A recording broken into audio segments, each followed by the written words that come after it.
नमस्कार, स्वागत है आपका के न्यूज में। मैं हूं आपके साथ विशाल पंडित। आपने के देश की बात रुक करते इस वक्त की सुर्खियों का। रेखा गुप्ता दिल्ली की नवी मुख्यमंत्री बनी। पहली कैबिनेट में दिल्ली में आयुष्मान योजना को मंजूरी। पेश होगी सीएजी रिपोर्ट। बोली शीश महल मैं नहीं रहूंगी। प्रवेश चौड़ा समेत 6 मंत्री बनाएगा। दिल्ली में की सीएम ने पहनी मधुबनी पेंटिंग वाली साड़ी। बीजेपी बोली बिहार पूर्वांचल की संस्कृति की पहचान। वित्त मंत्री भी बजट वाले दिन यही साड़ी पहनी थी। योगी सरकार ने बजट में महिलाओं को दिए कई बड़े लाभ। युवाओं और किसानों को खुशहाली देगा बजट। स्वास्थ्य और शिक्षा पर भी रहा जोर। धामी सरकार ने पेश किया 1 लाख करोड़ से ज्यादा का बजट। 7 बिंदुओं पर रहा फोकस। धामी सरकार की बजट में युवा अन्नदाताओं और नारी शक्ति। महाकुंभ में अब तक 57 करोड़ ने लगाई डुबकी। अब पार्किंग से श्रद्धालु शटल बसों से शहर आ सकेंगे। हिमाचल बर्फबारी। शिमला में तापमान 3 डिग्री। दिल्ली में बारिश। 23 राज्यों में अलर्ट। एमपी में बादल छाए। आप देख रहे हैं के न्यूज, खबरों का सारथी। दिल्ली में गुरुवार को सरकार गठन के बाद मुख्यमंत्री रेखा गुप्ता के नेतृत्व में बीजेपी की पहली कैबिनेट बैठक सचिवालय में संपन्न हुई। दिल्ली कैबिनेट की बैठक में आयुष्मान योजना को ही मंजूरी दे दी गई। वहीं दिल्ली विधानसभा के पहले सत्र में कैग की 14 रिपोर्ट पेश करने को भी कैबिनेट ने हरी झंडी दिखाई है। कैबिनेट बैठक में किए गए फैसलों की जानकारी देते हुए मुख्यमंत्री रेखा गुप्ता ने बताया कि दिल्ली में केंद्र सरकार की लोकप्रिय और जन कल्याणकारी आयुष्मान योजना को लागू किया जाएगा, जिससे पहले की आम आदमी पार्टी सरकार ने रोका था। उन्होंने कहा कि इस योजना के तहत दिल्ली के पात्र लाभार्थियों को 10 लाख रुपए तक का मुफ्त इलाज की सुविधा मिलेगी।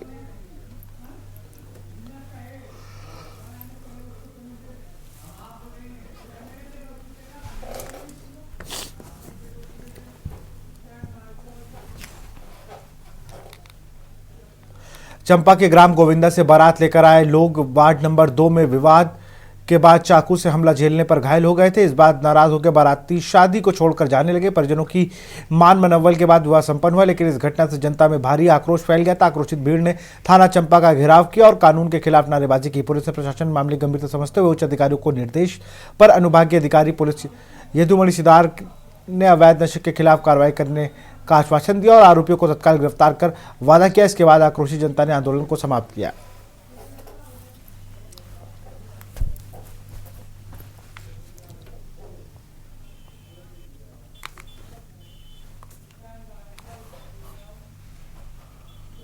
यूपी की योगी आदित्यनाथ सरकार की ओर से पेश किए गए वित्तीय वर्ष 2025-26 के बजट पर समाजवादी पार्टी अध्यक्ष अखिलेश यादव का बड़ा हमला सामने आया। उन्होंने बजट को लेकर कहा कि यह केवल एक ढोल के समान है। इसमें आवाज बहुत अधिक है, लेकिन भीतर पूरा झोला खाली है। सरकार की नीतियों को लागू किए जाने को लेकर भी उन्होंने सवाल खड़े किए। बजट पर निशाना साधते हुए अखिलेश यादव ने कहा कि डबल इंजन की सरकार ने डबल ब्लंडर किया है। अखिलेश यादव ने यूपी बजट 2025-26 को न केवल को लेकर भाजपा सरकार पर तीखा हमला बोला। प्रेस कॉन्फ्रेंस में उन्होंने कहा कि यह बजट सरकार का सेकंड लास्ट बजट है। इसके बाद जनता को नई सरकार चुनने का मौका मिलेगा। उन्होंने दावा किया कि इस बजट का सरकार के घोषणा पत्र से कोई लेना देना नहीं और इससे किसी भी विकास कार्य के लिए ठोस रोड मैप नहीं दिखता।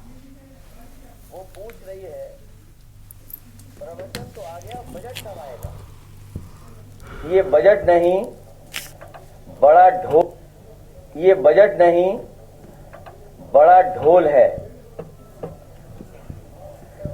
ये बजट नहीं बड़ा ढोल है जिसमें आवाज तो बहुत है, पर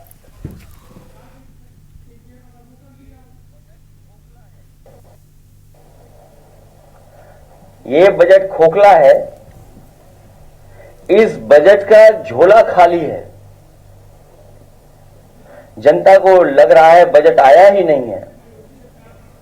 वो पूछ रही है कि प्रवचन तो आया गया।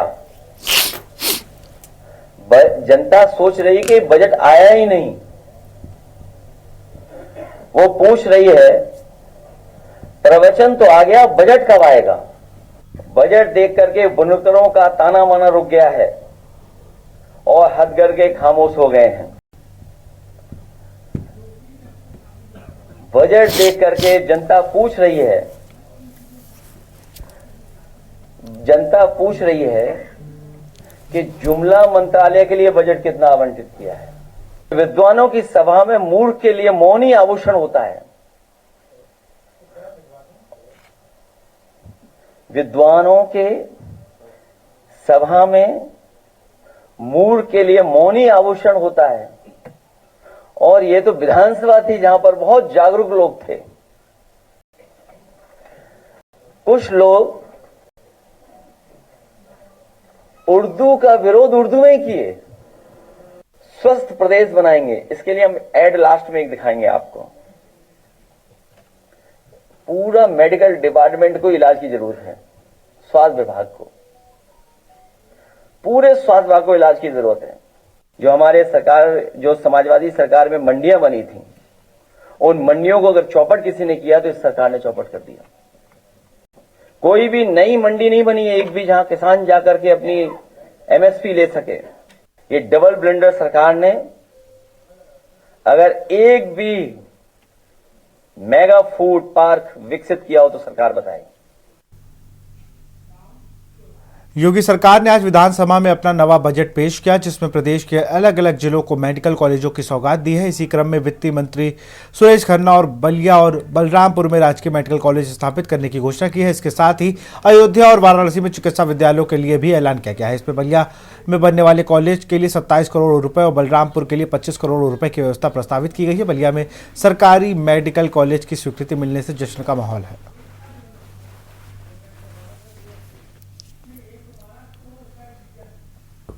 एक साथ खिलाते रहिए, सब ग्रुपिंग में खिलाइए, ग्रुपिंग में। आज बलिया में सरकारी मेडिकल कॉलेज की जो डिमांड थी वो आज योगी जी ने पूरा किया है। पूरी बलिया के लोगों को खुशी दिया और अपने बजट में बलिया को मेडिकल कॉलेज देने का सौगात दिया है, जिसके लिए इसके लिए लोगों को आपको बनारस, गोरखपुर, लखनऊ जाना पड़ता था। आज वो सारे चिकित्सा व्यवस्था आज इसी बलिया में संभव हो पाए, इसलिए बलिया को सरकारी मेडिकल कॉलेज देकर बलिया को बहुत ही बड़ा काम किया है। खबर रायबरेली से। कांग्रेस सांसद राहुल गांधी आज 2 दिवसीय दौरे पर रायबरेली पहुंचे। दौरे की शुरुआत जहां राहुल गांधी ने चुरवा स्थित हनुमान मंदिर में पूजा अर्चना करने के बाद शुरुआत की, वहीं मंदिर से राहुल गांधी का काफिला बछरावा पहुंचा, जहां राहुल गांधी ने पार्टी कार्यकर्ताओं के साथ संवाद किया। फिर राहुल गांधी का काफिला रायबरेली शहर के गवर्नमेंट कॉलोनी स्थित छात्रावास पहुंचा, जहां उन्होंने छात्राओं के लिए संवाद किया। और यही नहीं, राहुल गांधी ने इशारों में मायावती पर हमला बोला। राहुल गांधी ने कहा कि मायावती अब चुनाव क्यों नहीं लड़ रही हैं, मैं चाहता हूं मायावती मेरे साथ मिलकर चुनाव लड़े। अगर 3 पार्टियां एक साथ चुनाव लड़ती हैं तो भाजपा जीत नहीं पाती है। छात्रों संवाद के बाद राहुल गांधी काफिला जगतपुर ब्लॉक के शंकरपुर पहुंचा, जहां राहुल गांधी ने स्वतंत्रता संग्राम सेनानी की कुल देवी मंदिर में पूजा अर्चना की और फिर राणा बेनी माधव बख्श सिंह की भव्य प्रतिमा का अनावरण किया और फिर एक जनसभा को संबोधित किया। जनसभा को संबोधित करते हुए राहुल गांधी ने जहां केंद्र व प्रदेश सरकार पर हमला बोला, वहीं मीडिया को भी निशाने पर लिया, कहा मीडिया मेरे साथ नहीं दे रही।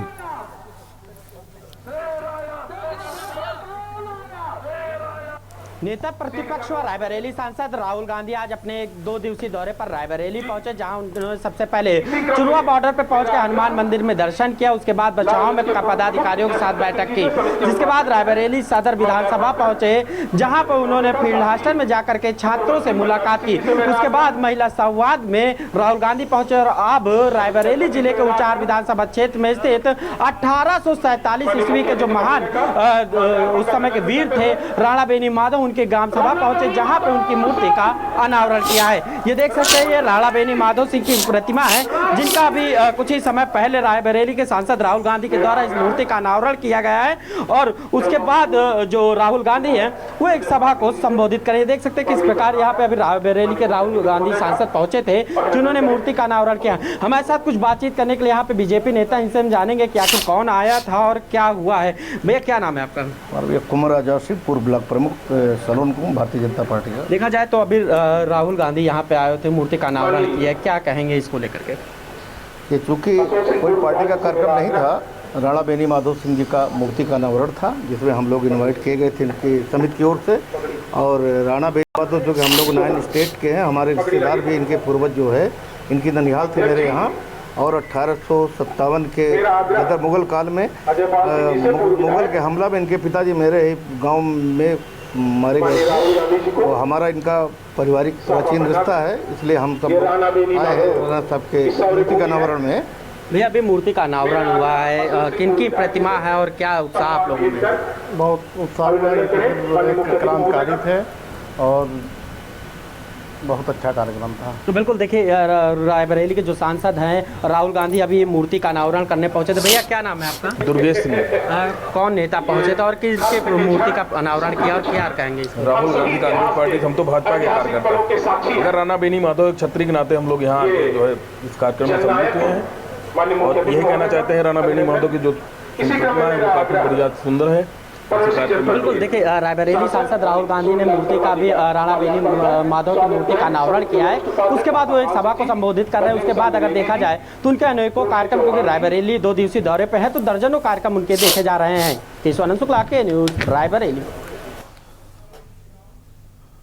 संभल जिला बीते साल के आखिर में काफी चर्चा में रहा था। नवंबर महीने में यहां स्थित शाही जामा मस्जिद के सर्वे के दौरान हिंसा फैल गई थी, जिसमें कई लोगों की मौत हो गई थी और बड़ी संख्या में लोग घायल भी हुए थे। पुलिस ने कड़ी कार्रवाई करते हुए संभल हिंसा में लिप्त कई आरोपियों को गिरफ्तार किया था। इस बीच हिंसा के मामले में गिरफ्तार एक आरोपी ने अब तक का सबसे बड़ा खुलासा किया। आरोपी ने बताया कि संभल में हिंसा के दौरान वकील विष्णु शंकर जैन को मारने की प्लानिंग की गई थी।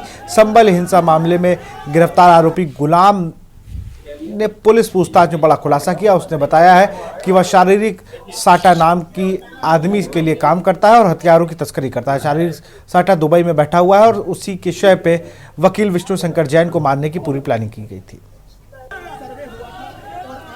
जनपद संभल में 24 नवंबर 2024 को एक हिंसा कारित की गई थी भीड़ द्वारा, जिसमें अभी तक कुल 79 लोगों को गिरफ्तार करके जेल भेजा जा चुका है। उसमें 29 पुलिसकर्मी एवं एक प्रशासन के व्यक्ति घायल भी हुए थे। कई लोगों को गोली भी लगी थी, उसमें घायल हुए थे। उसमें पुलिस द्वारा इन्वेस्टिगेशन किया गया है और प्रोफेशनल इन्वेस्टिगेशन के बाद में आज संभल पुलिस को एक अच्छी सफलता हाथ लगी है, जिसमें उस दिन घटना कारित करने वाले जिसने व्यक्ति द्वारा असले प्रोवाइड किए गए थे, जिस व्यक्ति के द्वारा इंस्ट्रक्शन दिए गए थे, जिस व्यक्ति के द्वारा ये हिंसा करवाने के लिए असले भी प्रोवाइड किए गए थे, उस व्यक्ति को पुलिस द्वारा गिरफ्तार किया गया है। खबर कानपुर से है, जहां रविंद्र शर्मा पूर्व अध्यक्ष लॉयर्स एसोसिएशन ने कहा कि प्रस्तावित संशोधन के द्वारा केंद्र सरकार अपने सदस्य नामित कर बार काउंसिल ऑफ इंडिया की स्वायत्ता समाप्त करने और अधिवक्ता संस्थानों से हड़ताल की शक्ति छीन उसके कदाचार की श्रेणी में लाकर कदाचार की सुप्रीम कोर्ट में पूर्व जज या किसी हाई कोर्ट के पूर्व मुख्य न्यायाधीश की अध्यक्षता में 2 हाई कोर्ट के पूर्व जज और 1 सीनियर एडवोकेट और 1 BCI सदस्य की शिकायत निवारण समिति बनाकर जांच अधिवक्ता को दंड और 3 लाख रुपए तक के जुर्माने से दंडित करने के साथ लाइसेंस तक समाप्त कर देने और केंद्र सरकार को BCI को निर्देश देने सहित विदेशी वकीलों और विदेशी विधि फर्मों को नियम बनाकर भारत में वकालत की अनुमति देने वाले संशोधन विधेयक को, जो बाबा साहब भीमराव अम्बेडकर रचित संविधान अनुच्छेद 19 के विपरीत है। साथ में न्याय व्यवस्था के मजबूत स्तंभ अधिवक्ताओं को कमजोर कर न्यायपालिका पर कब्जा करने का प्रयास वाले अधिवक्ता संशोधन विधेयक 2025 की प्रतियों को शताब्दी गेट के अंदर बार एसोसिएशन के बगल में वरिष्ठों की सलाह पर फाड़कर अपने रोष प्रदर्शित किया।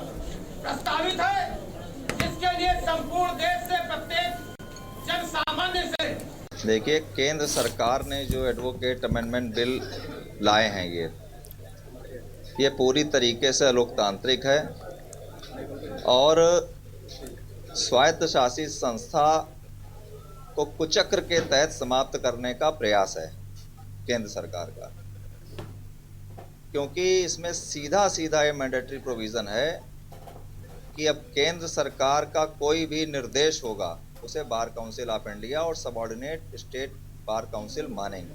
देखिए, ये अधिवक्ताओं के गले में फांसी का फंदा जैसे होता है, उस तरह से ये अधिवक्ता संशोधन अधिनियम 2025 है, जिसके द्वारा हमारी मुख्य संस्थाओं पर केंद्र द्वारा कब्जे का प्रयास है।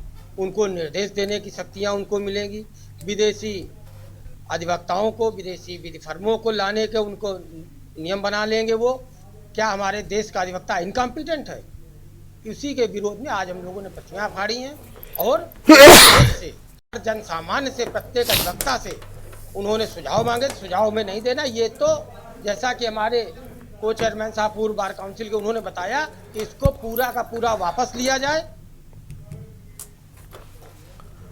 खबर लखनऊ से है, जहां मादक पदार्थ कोकीन के साथ युवक को गिरफ्तार किया गया। एंटी नारकोटिक टास्क फोर्स की टीम ने चिन्हट के किसान पथ से लिंक रोड से तस्कर को अरेस्ट किया। बाराबंकी जिले के जैतपुर टिकरा गांव निवासी प्रदीप कुमार रावत को सिकंजे में लिया गया। प्रदीप रावत के पास से 1.94 किलो कोकीन बरामद हुई है। प्रदीप कुमार रावत कोकीन लेकर लखनऊ में डिलीवरी करने के लिए आया था। एएनटीएफ की टीम ने थैले मौजूद कोकीन के साथ गिरफ्तार किया। एएनटीएफ के इंस्पेक्टर दर्शन यादव ने बीबीडी थाने में एनडीपीसी एक्ट 8/12 के तहत एफआईआर दर्ज कराई। इसके बाद बीबीडी पुलिस ने प्रदीप रावत को जेल भेज दिया।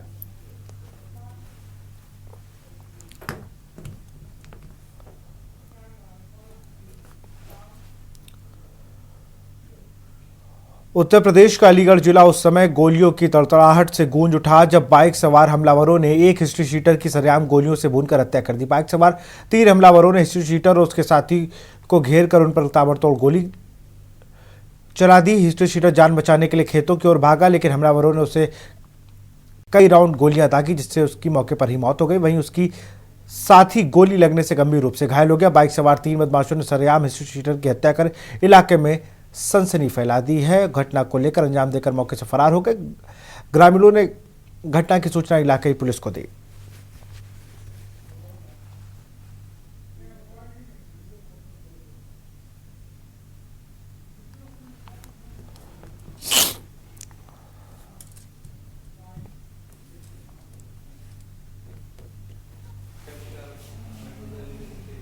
थाना बन्ना देवी क्षेत्र के सुरक्षा विहार के राह पर 2 व्यक्तियों में आपस में वाहन टकरा जाने को लेकर के विवाद हो गया था, जिसमें एक व्यक्ति के द्वारा अपने लाइसेंसी असलहे से फायर कर दिया गया। इससे कुछ व्यक्ति घायल हो गए। घायलों की हालत खतरे से बाहर है तथा अभियुक्त को हिरासत में उनके शस्त्र के सहित हिरासत में ले लिया गया है। अभियोग को पंजीकृत करके अग्रिम विधिक कार्रवाई की जा रही है। मौके पर शांति व्यवस्था संबंधी कोई समस्या नहीं है।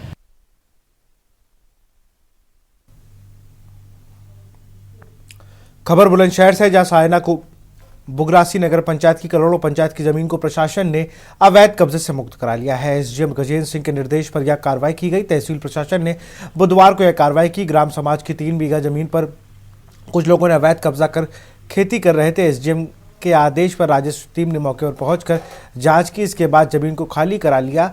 नगर पंचायत के अधिशासी अधिकारी के अनुसार खाली कराई गई जमीन की कीमत करीब 1 करोड़ रुपए है। प्रशासन अब इस जमीन की सुरक्षा के लिए 4 दीवारी का निर्माण कराएगा। अधिकारियों ने चेतावनी दी है कि अवैध कब्जा करने वालों के खिलाफ कड़ी कार्रवाई की जाएगी।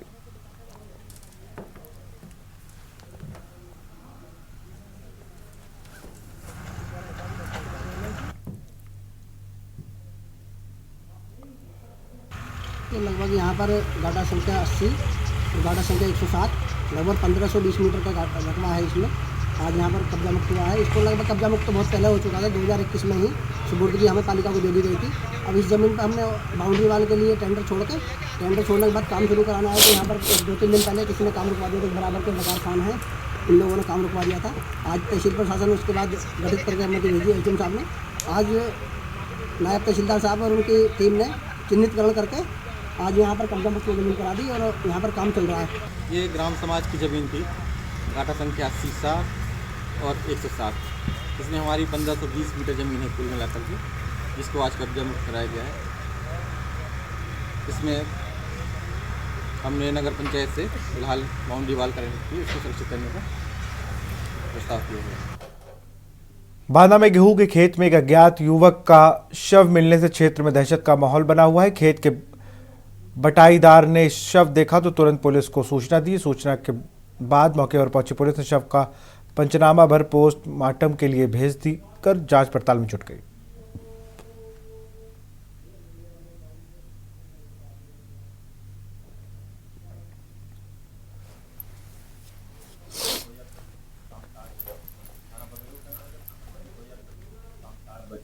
थाना बगेरू के अंतर्गत केंद्रीय बस स्टॉप से 200 मीटर की दूरी में गेहूं के खेतों में एक 25 से 30 वर्ष की महिला की अज्ञात बॉडी मिली। जैसी सूचना प्राप्त हुई त्वरित रूप से फोरेंसिक टीम को बुला लिया गया। समस्त इलेक्ट्रॉनिक और भौतिक साक्ष्य संकलित किए जा रहे हैं। शव की पहचान हेतु समस्त प्रयास किए गए हैं। सोशल मीडिया का सहारा भी लिया गया है। आसपास के गाँव में उसकी फोटो को भी चस्पा कराया गया है। अग्रिम विधिक कार्रवाई प्रचलित। खबर बाराबंकी से है। पेंजिया हॉस्पिटल द्वारा राष्ट्रीय राजमार्ग पर किए गए अवैध अतिक्रमण के विरुद्ध में एनएचआई ने कार्रवाई शुरू की है। एनएचआई अधिकारी की उपस्थिति में लगभग 5 मीटर अवैध निर्माण चिन्हित कर तोड़ने का आदेश दिया गया। अस्पताल में भर्ती मरीजों की सुविधाओं का हवाला देकर अस्पताल प्रबंधन द्वारा स्वयं के अतिक्रमण हटाए जाने के लिए समय मांगा गया है। वहीं अवैध रूप से लगाए गए अस्पताल के बोर्ड को स्वयं अस्पताल प्रबंधन द्वारा हटाया गया।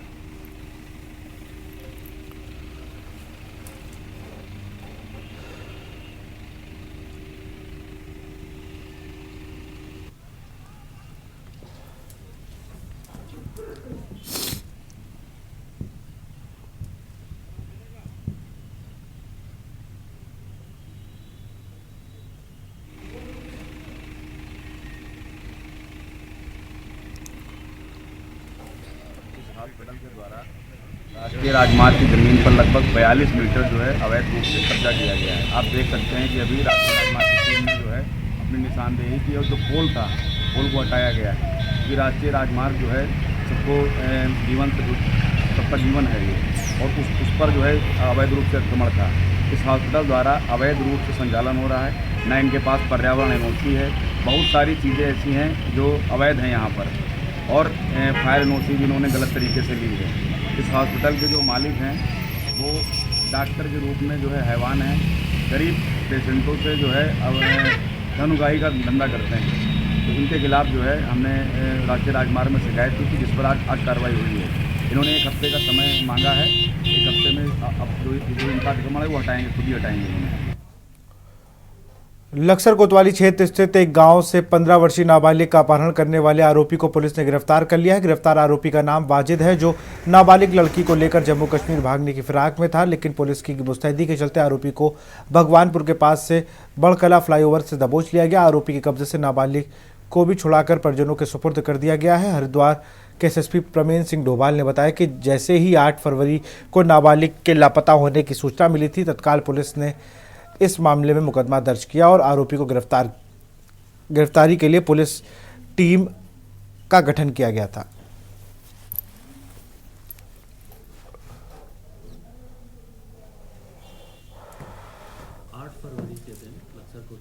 क्षेत्र में भिक्कमपुर चौकी क्षेत्र में बाड़ी टीप इलाके में एक व्यक्ति द्वारा पुलिस को एक सूचना दी गई थी कि उसकी पुत्री, जिसकी उम्र 15 वर्ष है और नाबालिग है, घर से एक व्यक्ति जो दूसरे संप्रदाय का है उसके द्वारा उसे भगा के ले जाया गया है। पुलिस ने तत्काल मामले की गंभीरता को समझते हुए, क्योंकि उस क्षेत्र का लॉ एंड ऑर्डर को भी इससे को प्रभावित किए बिना पुलिस के द्वारा तत्काल इसमें अपहरण का मुकदमा कायम किया गया और पुलिस की टीम लगातार इसमें दबिश दे रही थी। लगातार इन लोगों को पकड़ने की हम लोगों के द्वारा कोशिश की गई। पूर्व में ये सूचना मिली थी कि ये लोग वहीं जो गन्ने के खेत हैं जंगलों में छुपे हुए हैं। पुलिस के द्वारा और हमारी पीएससी का बल और अन्य लोगों के डॉग स्क्वाड के माध्यम से हम लोगों के द्वारा लगातार इसमें कॉम्बिंग की गई थी। उसी दबाव के तहत ये लड़का वहां से किसी तरीके से बचते बचाते उस बच्ची को लेके जम्मू कश्मीर भागने की फिराक में था। तो फिलहाल देश की बात में इतना ही। देखते रहिए के न्यूज़। नमस्कार। आप देख रहे हैं के न्यूज़, खबरों का सारथी।